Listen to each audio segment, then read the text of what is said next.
Siamo qui in redazione Repubblica con Nick Mason, batterista, fondatore, membro, componente, cervello, mente, anima dei Pink Floyd, perché a Roma, al Macro, si è aperta la mostra dedicata all'arte e alla storia dei Pink Floyd, Their Mortal Remains. Ne parliamo con lui perché è qui con noi, essendo in gran parte responsabile di questa mostra.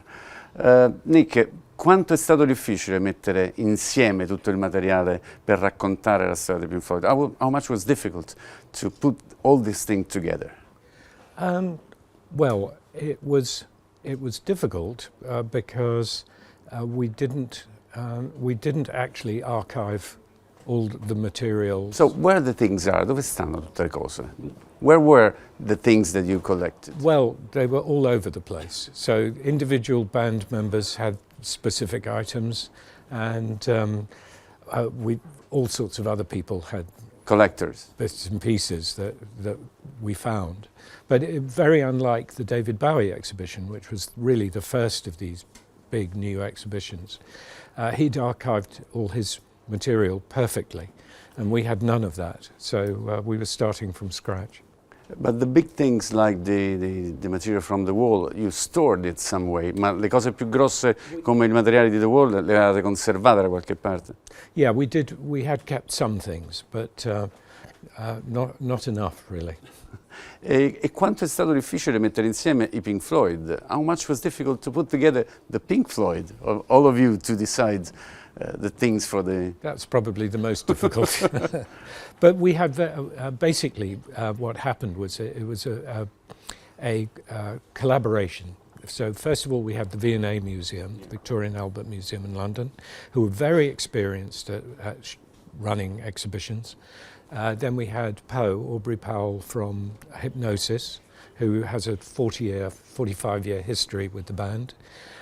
We had Sennheiser, who had now experienced how to run the sound element in an exhibition environment. We also had Stu Fish, who did all our stage work. Ray Winkler so we actually had this big committee that could sit around and work out how to do it. La mostra, più che una vera e propria mostra, lo è certamente, racconta la storia dei Pink Floyd, è anche un'esperienza. The exhibition is an exhibition, but it's also an experience through your career, your music, your way of doing things. Well, I hope so. I mean, what one's trying to do with these exhibitions is make it more than just a trip down memory lane, that it should be, that people should come away having learnt something or found out something new that they didn't know, not just nostalgia.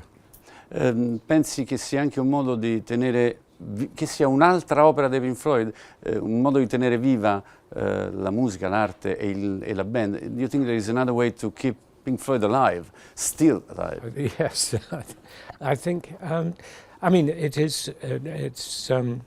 we're very privileged really to have a fan base which seems to jump some generations.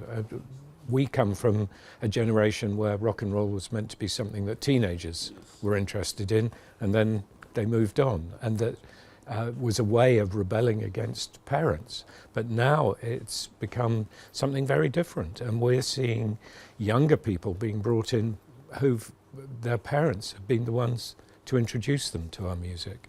Ve lo aspettavate che la musica dei Pink Floyd, l'arte dei Pink Floyd potesse diventare materia di studio, materia da museo? Did you expect that your music, your art would be something for a museum, for studying and things like that? Absolutely not. You know, again, we come from in 1967.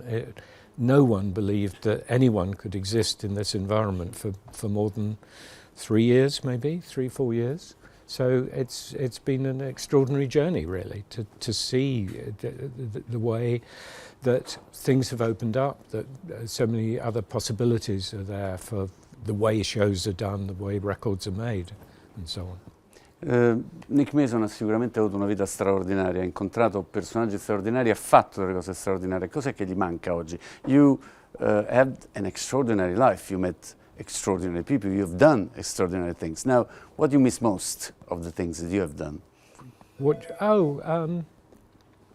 Nothing really, because I think, you know, I haven't retired. I haven't stopped playing. I haven't stopped being in the music business.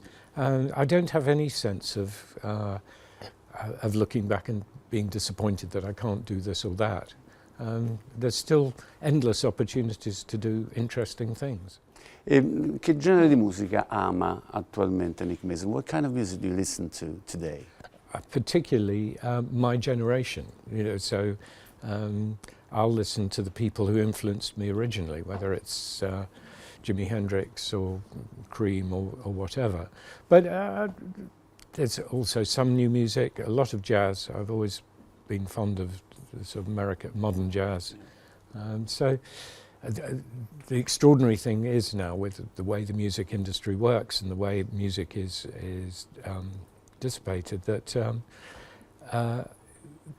the choice is unbelievable. There's 14 million songs. So do you like the digital revolution? Le piace la I think there's digitale? no point in fighting the digital revolution. Absolutely. And it's rather interesting that people are rediscovering vinyl, but it is still going to be a niche. It's the equivalent of the Japanese tea ceremony. Sure. You know, it's not the future. But I think streaming and the future of music through streaming probably is the way it's going to go, and I think it will eventually work to the benefit of musicians. The problem at the moment is that for young musicians, very hard to make a living. So che è una domanda alla quale forse è impossibile rispondere, ma qual è la cosa che ama di più dei Pink Floyd? So I know that it's a question that maybe is impossible to reply, but what was the things that you love most of the Pink Floyd? One record, one concert, one song? I've been asked that before, and I find it really difficult, because over a 40, 50-year period, different periods have different elements that are fun. So I still look back really fondly on the very first year when we were working, because it was so exciting to be able to play to an audience and get paid. Yeah. I mean, that was what we'd all was striving for initially. And then, of course, later, there are the opportunities to do big shows, to have the inflatables, make film to go with the shows. And I suppose it's the moments when you finally get to put on these events and see it working and see an audience engaging with it. Per concludere, lei lo sa che alla fine è probabilmente il più Pink Floyd di tutti, perché è l'uomo di mezzo tra Gilmour e Waters. You know that maybe you are Pink Floyd more than the other two, because you are in the middle. I think that's the thing with a band. It isn't that there's one individual. Everyone plays some part. And I mean, in a curious way, even the ones who are no longer with us are such an integral part still of our life and our music, you know, whether it's Syd Barrett or Rick Wright. No, I don't think there's a hierarchy of importance.